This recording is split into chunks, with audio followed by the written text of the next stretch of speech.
अस्सलाम वालेकुम। इस वीडियो में मैं आपको डिटेल में बताऊंगा कि हमारे टीथ किस तरह से अरेंज हैं, कौन कौन से हैं, क्या उनका डेंटल फार्मूला है। तो ये सारी इंफॉर्मेशन आपके साथ इस वीडियो लेक्चर में शेयर की जाएगी। तो शुरुआत करते हैं कि what is teeth, how can you define teeth. दांतों को डिफाइन कैसे करें। तो टीथ जो है एक हार्ड रेजिस्टेंट स्ट्रक्चर होता है, एक हार्ड स्ट्रक्चर होता है, रेजिस्टेंट होता है। ठीक है ना, रेजिस्टेंट मतलब रेजिस्ट करता है, चेंजेस नहीं होता है। ऐसा नहीं होता कि आपने उसको प्रेस किया तो दब जाएगा, नहीं, हार्ड होता है, रेजिस्टेंट होता है और जॉस के साथ कनेक्टेड होता है। हमारे अपर और लोअर जॉस इनकी बोन्स के साथ ये कनेक्टेड होता है। एक तरह से लाइक अ बोन ही होता है, बोन की तरह ही होता है। इनका स्ट्रक्चर और बोन का स्ट्रक्चर अप्रोक्सीमेट तकरीबन जो है वो सिमिलर ही होता है। और जैसे बोन्स में वाटर की क्वांटिटी कम है, इनमें वाटर की क्वांटिटी कम होती है, तो ये बोन्स के साथ कनेक्टेड होते हैं। अराउंड द माउथ, माउथ के आसपास होते हैं, नंबर एक। अच्छा, हमारे दांतों के बारे में दो फिनोमिना हैं, दो कैरेक्टर्स हैं, दो प्रॉपर्टीज हैं जो आपको याद रखनी है। नंबर एक थीकोडोंट और नंबर टू हेटेरोडोंट। ये दो प्रॉपर्टीज हैं, दो प्रॉपर्टीज हैं जो हमारे दांतों से रिलेटेड है। और इसमें दांतों के दो प्रॉपर्टीज हैं। नंबर एक, जैसे कि यहां पर आपके सामने लिखा हुआ है थीकोडोंट, और नंबर टू हेटेरोडोंट।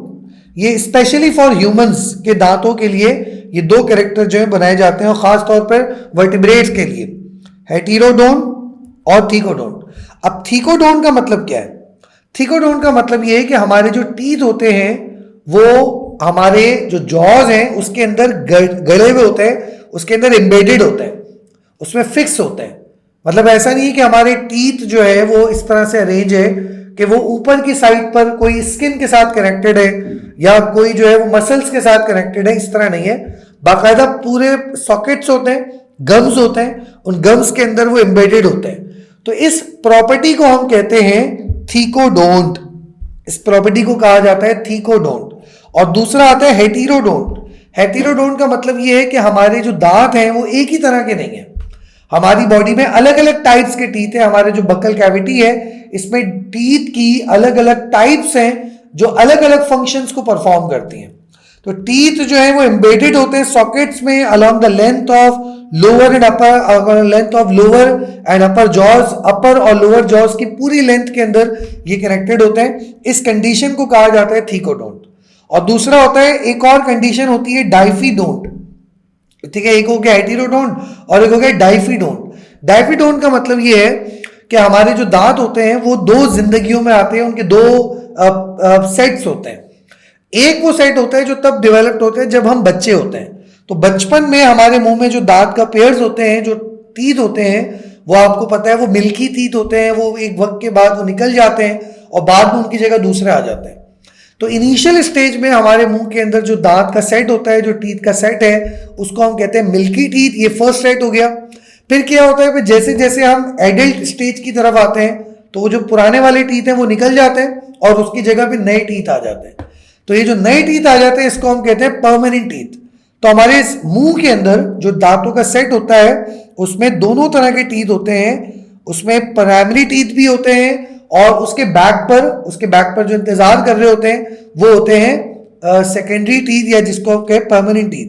तो एक ये वाले टीथ हैं जो परमानेंट हैं, ये इंतजार कर रहे होते हैं, ठीक है, पुराने टीथ के निकलने का। तो ये वाले जो ब्लू कलर से यहाँ पे शो हुए हैं ये वो टीथ है जो बचपन में हमारे पास होते हैं।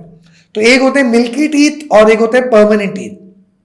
तो हमारे जो टीथ होते हैं वो दो सेट्स में आते हैं और इस कंडीशन को डाइफीडोंट कहते हैं। इसमें एक डेसिडुअस या मिल्की टीथ होते हैं जो टोटल क्वांटिटी में 20 होते हैं।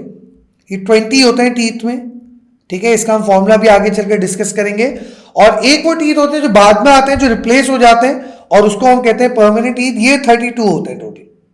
तो क्वांटिटी भी आपको याद रखनी है कि जो टेम्परेरी टीथ है वो 20 है और जो परमानेंट है वो कितने हैं, वो 30 होते हैं।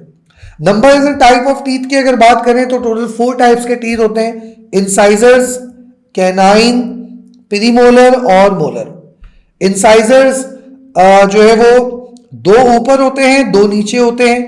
एक साइड की अगर मैं बात करें तो ये दो ऊपर होंगे, दो नीचे होंगे। और इसी तरह से अगर कैनाइन्स की बात करूं तो एक ऊपर होगा और एक नीचे होगा। प्रीमोलर की बात करें तो ये भी दो ऊपर होंगे, दो नीचे होंगे। और मोलर्स की अगर बात करें तो ये 3 ऊपर होंगे और 3 नीचे होंगे। सही है। अब ये मैं किस तरह से काउंट कर रहा हूँ, ये 2 ऊपर 2 नीचे, असल में आप इसको यूं समझ लें जैसे कि लेट सपोज एक शख्स है, लेट सपोज एक कोई स्केलेटन है और ये उसके टीथ है, लेट सपोज इस तरह से हम बना लेते हैं समझाने के लिए, ठीक है ना। लेट सपोज ये टीथ है, ठीक है ना। अब हमने पता है कि फॉर्मूला किस तरह बनाया हुआ है, ये जो मैं कह रहा हूँ 2 ऊपर 2 नीचे, ये इस तरह से बनाया हुआ है कि हमने इस पूरे स्कल को हाफ डिवाइड किया, पहले इसके हाफ पोर्शन को डिवाइड कर दिया और हम हाफ पार्ट को देख रहे हैं, हाफ पोर्शन को देख रहे हैं। तो हाफ टीथ को अगर आप देखें ना, तो हाफ टीथ में आपको 2 इंसाइजर्स ऊपर और 2 इंसाइजर्स नीचे मिलेंगे। फिर उसके बाद एक कैनाइन ऊपर एक कैनाइन नीचे आपको मिलेगा। फिर इसी तरह से 2 प्रीमोलर ऊपर 2 प्रीमोलर नीचे और फिर 3 मोलर्स ऊपर और 3 मोलर नीचे। अब ये जो क्वांटिटी आ रही है ये हाफ टीथ की आ रही है, आधे मुंह की आ रही है। अगर इसको कंप्लीट करना होगा तो आप क्या करेंगे, मल्टीप्लाई बाय 2 कर दें आप इसको, तो आपके पास टोटल 32 टीथ आ जाएंगे। इसको अगर मैं डेंटल फॉर्मूले की फॉर्म में लिखूं, अगर मैं एक डेंटल फॉर्मूला बना लूं इसके लिए, इन चारों टीथ के लिए एक डेंटल फॉर्मूला जनरेट करूं, तो फॉर्मूला इस तरह से बनेगा कि हमारे पास 4 तरह के टीथ है, incisors, number 2 canines, number 3 premolar और नंबर 2 मोलर, ICPM और M। अच्छा, इंसाइजर्स के मैंने आपको कहा कि ये 2 ऊपर होंगे और 2 नीचे होते हैं, कैनाइन का 1 ऊपर और 1 नीचे, प्रीमोलर में 2 ऊपर और 2 नीचे, मोलर में 3 ऊपर और 3 नीचे होते हैं। लेकिन मैंने आपको दोबारा यही बात बता रहा हूं कि ये हाफ टीथ का है। अगर आप इसको फुल टीथ के लिए बनाना चाहते हैं तो आप इसको क्या करेंगे, मल्टीप्लाई बाय 2 इस पूरे फॉर्मूले को कर दें, तो इस तरह से आपके पास टोटल 32 टीथ आ जाते हैं। 32 दांत जो है वो टोटल 32 टीथ बन जाते हैं। ये जो फॉर्मूला मैं इस वक्त आपको बता रहा हूं ना, ये मैं बता रहा हूं परमानेंट टीथ के लिए।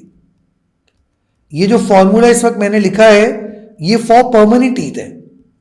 और अगर आपसे कभी मिल्की टीथ का फॉर्मूला पूछ लिया जाए, मिल्की टीथ यानी कि डेंटल फॉर्मूला आपसे पूछा जाए, लेकिन आपको ये कहा जाए कि आप एक ऐसा डेंटल फॉर्मूला बताएं जो फॉर मिल्की टीथ के लिए हो, यानी कि बचपन में जो दांत आते हैं उसका फॉर्मूला आप बताइए, तो याद रखिएगा बहुत एक छोटा सा फर्क है। और वो छोटा सा फर्क इस बात का है सिर्फ कि बचपन में बस ये वाले दांत नहीं होते, मिल्की टीथ में मोलर्स नहीं होते, बाकी ये वाले सब मौजूद होते हैं। तो अब आप मिल्की टीथ के लिए अगर अगेन फॉर्मूला बना लें तो उसमें होगा इंसाइजर्स, कैनाइन और प्री मोलर। अब मोलर आप इसमें काउंट नहीं करेंगे। अब इंसाइजर्स की क्वांटिटी उसी तरह होगी, 2 ऊपर और 2 नीचे, कैनाइन होगा 1 ऊपर 1 नीचे, प्री मोलर होंगे 2 ऊपर और 2 नीचे हो जाएंगे। तो इस तरह से जब आप इस फॉर्मूले को मल्टीप्लाई करेंगे 2 से, क्योंकि हाफ टीथ का है, तो जब आप इसको मल्टीप्लाई बाय 2 करेंगे तो अब इसका आंसर कुछ और आएगा। अब इसका आंसर आएगा 20 टीथ। जैसे कि मैंने आपको शुरू में भी कहा कि जो मिल्की टीथ होते हैं वो 32 इन नंबर्स होते हैं, और जो मिल्की टीथ जो होते हैं वो 20 इन नंबर्स होते हैं, और जो परमानेंट टीथ होते हैं वो 32 इन नंबर्स होते हैं। अगर आप इन सबको टोटल कर लें, जैसे अगर आप यहां से देखें, अगर आप इनको फॉर्मुलेस को, इन वैल्यूज को टोटल करें तो 2 और 2 4 हो जाएगा, ये हो गया 4, उसके बाद ये हो गया 2, उसके बाद ये हो गया फिर 4, 4 + 2 + 4 हो गया 10, और 10 को जब आप मल्टीप्लाई बाय 20 करेंगे, मल्टीप्लाई बाय 2 करेंगे तो इसका आंसर हो जाएगा 20। समझ आ रही मेरी बात? तो इसका मतलब याद रखिएगा कि dental formula for milky teeth अलग होगा और dental formula for permanent teeth अलग होगा। ठीक है, सिर्फ प्री मोलर का फर्क आ जाता है और क्वांटिटी में डिफरेंस क्रिएट हो जाता है। तो यही बात मैंने आपको अभी समझाई है यहाँ पर। तो अगर आपसे पूछा जाए नंबर ऑफ डेसिडुअस टीथ, ये डेसिडुअस टीथ का मतलब क्या है? डेसिडुअस टीथ का मतलब है मिल्की टीथ, तो इसका आंसर होगा 20। और ये 8 इंसाइजर्स हैं। अब ये 8 क्यों काउंट कर रहा हूं? क्योंकि आप यहां देखें तो ये 2 ऊपर 2 नीचे तो 4 है ना, मगर मल्टीप्लाई बाय 2 भी तो करेंगे। तो जब आप मल्टीप्लाई बाय 2 करेंगे सबको, तो आपके पास सबकी अलग अलग क्वांटिटीज आ जाएंगी। तो जब आप मल्टीप्लाई बाय 2 करेंगे तो इंसाइजर्स हो जाएगा 8, कैनाइन हो जाएंगे 4 और प्री मोलर हो जाएंगे 8। ठीक है ना, इंसाइजर्स हो जाएंगे 4 2 8, कैनाइन हो जाएगा 2 2 4 और प्री मोलर हो जाएंगे 4 2 8। ठीक है ना, तो 8 इंसाइजर्स, 4 कैनाइन और 8 प्री मोलर। तो इस तरह से आपके पास ये टोटल क्वांटिटी आ जाती है। तो इसमें आपको देखिए यहाँ पर क्वांटिटी लिखी हुई है कि 8 इंसाइजर्स होंगे टोटल और 4 कैनाइन्स होंगे टोटल और 8 प्री मोलर्स होंगे। ये कौन से टीथ की बात हो रही है? ये बात हो रही है डेसिडुअस टीथ की।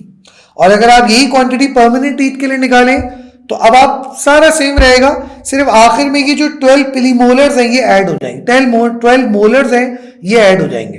तो इस तरह से फिर जो क्वांटिटी बनेगी वो होगी 32 टीथ की टोटल क्वांटिटी। तो ये क्वांटिटीज मैंने आपको डिस्क्राइब कर दी।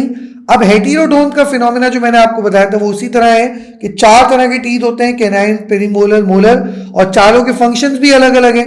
इंसाइजर्स जो है फ्लैट होते हैं, शार्प एजेस होते हैं, ठीक है ना, इनके एजेस थोड़े से शार्प होते हैं, जैसे कि आप यहाँ देख रहे हैं इंसाइजर्स के जो एजेस हैं वो बिल्कुल शार्प होते हैं, ब्लेड की तरह होते हैं, और इनका काम क्या है, कटिंग एंड बाइटिंग, कट करना और बाइट करना।